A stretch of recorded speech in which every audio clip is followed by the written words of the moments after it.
Hello people, and welcome to Crypto Exposed. Okay guys, got a post here from Sirio Finance, and I thought I'd share this with you because just another good look for Hedera. And they say the DeFi narrative is gaining traction, with a market cap currently below $1 billion and projected by many to soar to $10 billion. Here's why Sirio is already well positioned in this emerging market. So DeFi. What is DeFi, I may hear you say? That is decentralized finance AI.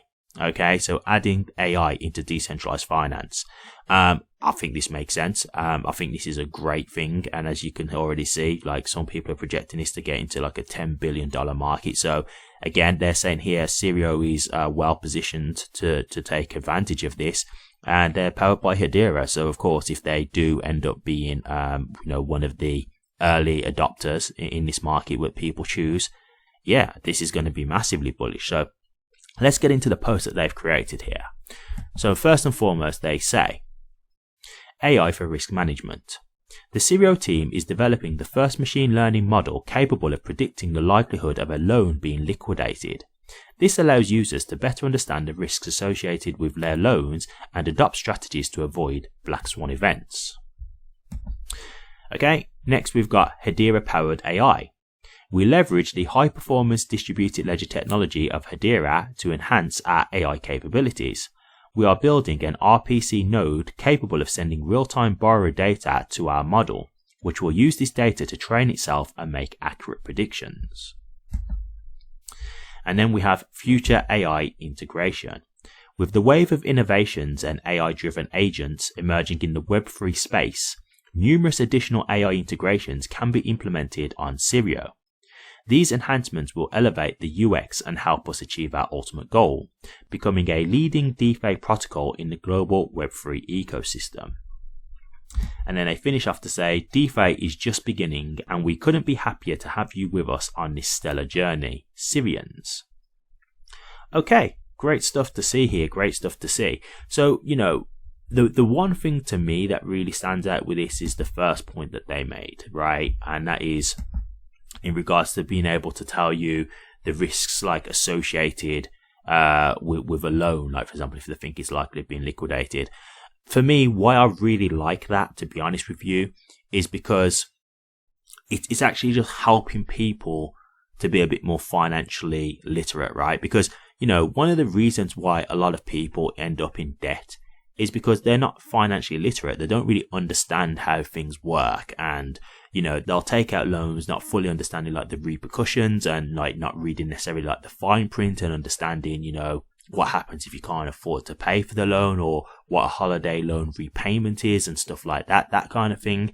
And so this is where they can end up in a lot of debt, and this is why you do see a lot of people out there with like credit card debt and things like that. And unfortunately, like, you've got to understand, like, for these companies, for a lot of them, that's kind of what they want, right? They want you to kind of be in like a lifetime of debt because it's just continuous money for them, right? Like, for example, with mortgages, you can have a interest only mortgage, and that is basically where you're not actually taking down any of the money down left of what you owe on the house.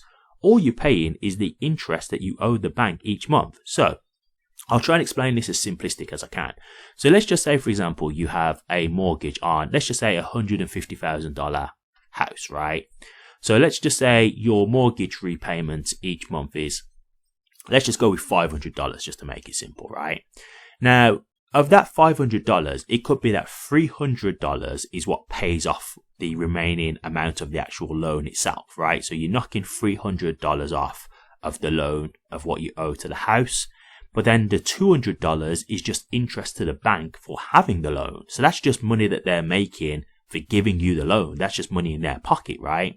And so what can happen is if you can't afford to pay the loan, you can get to a point where you say, can I make it an interest only mortgage? And what that will mean is you're knocking off the $300 that you owe and you're only paying the interest. Now, you might think, oh, okay, that's saving me money. But what you're basically doing is you're indefinitely just paying the bank money for holding the loan, and you're not knocking down the loan. So while you might be saying, well, it's helping me because, like I'm not having to pay that extra $300, yeah, that's cool, but every month you're just paying this bank $200 for nothing, because then you're not knocking the loan down. So now you're just forever just going to be paying. For how long are you going to do this? You could do this for like 2-3 years. That's money that they've made off of you, and you've not knocked anything down off of that loan. And this is what I mean. This is how people can get into a spiral of debt, because they could just be in a position where they just can't afford to get into paying the actual loan off. And so they're just paying an interest-only mortgage forever, and they're not actually knocking down anything in terms of owning the house. And so, like, these are the kind of things that you've got to be careful of if you're not really financially literate. And you know, this is the kind of stuff, if I'll be honest with you, I feel like it should be taught in schools. I think it's crazy that they don't teach you this kind of stuff, because this is something that everybody in the world is going to have to, you know, understand at some point. Like, this is the kind of things that are going to impact everybody, right? Like, you know, like, generally speaking, most people are going to want a mortgage at some point, or they might want to get a credit card, or they might want to get a loan. These are just very common things out there that people will generally have. And so, you know, teaching people this kind of stuff would be, you know, better preparing them for when they do get out into the world. You know, investing, things like that. These are things that could help people understand, like, okay, so, you know, maybe when I do get a bit of money, I should be just setting aside a little bit of money to invest in something, whether it be, you know, property, stocks, crypto, you know, whatever, you know, that kind of stuff. So they can be like, well, what can I invest my money in that can help me get a return? Because let's be honest, putting it in a bank these days, in like an interest savings account, like, the savings rates are ridiculous. The interest rates are just so low. It's a joke. It's not even worth doing, right? So you'd want to put it in places where you can potentially, hopefully, get a good return out of that, right? But of course, that's just the way it goes. They don't teach you these things. And I think it's because, you know, they don't want everybody to be financially literate. I think this is the way the world works. I think it is a matter of they don't want everybody to be massively successful, because if that's the case, who are going to do, you know, the menial jobs that other people don't want to do and things like that, and who are going to be the people where the credit card companies can take advantage of and stuff like that. So that's just my opinion, but it is what it is. Let's just move on. In regards to this, like, giving them information like this where they can say, hey, look, you know, looking at this, there's a likelihood that you could be liquidated, or, you know, a black swan event could occur and this could be a real big problem. So, like, a black swan event is just something that could happen that's unforeseen, that could really affect you, and then, you know, that could affect your ability to pay the loan. So again, let's just go with a mortgage, right? You could be working a job that you've been in for, let's say, 15 years. Well, what if you get made redundant? You know, like, what happens if for some reason the company goes bust or something like that and they have to close down or something, you know, or, you know, the department don't need as many people anymore because AI's here, so AI can do some of the work now. You know, anything like that, just an unforeseen circumstance that could just change your whole, you know, financial trajectory, right? So this is like the kind of thing that can help people, and that to me is what I think is the best thing that I've seen out of all this. Like, that's the stuff that I think is good, because it's helping people to make a bit more of an informed decision. And this is part of like what I like doing on my channel when I talk about crypto.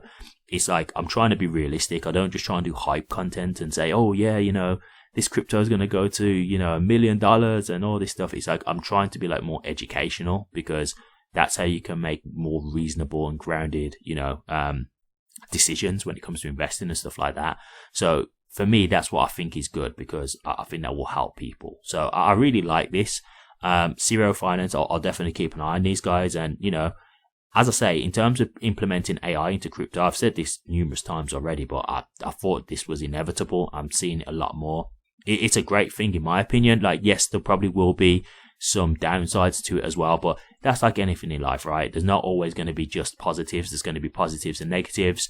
But in my opinion, I think the positives will, you know, way more outweigh the negatives. You know, I think there'll be way more positives than negatives in my opinion. So overall, I think it'll be a huge positive. I think it's just being careful, because AI, you know, like when you talk about things like, you know, AI and quantum computing and all that kind of stuff, that's where I get a little bit worried, because, you know, hacking wallets and all that stuff. But, you know, there's going to be a lot of good that will come from this as well, in terms of being able to help people understand, you know, financial literacy and, you know, financial management and things like that. So in this regard, I think this is a huge positive. So great stuff to see here. As I say, I'll keep you guys updated if I see anything more on this, but this definitely looks like one to watch, and I think it will be a big thing in the future, definitely, because AI it's here to stay. We've already seen the huge positives, and I think there's only more of that to come. So this is real good. Thank you very much for watching this. Please remember to like, comment, and subscribe. And hit that bell. Take care.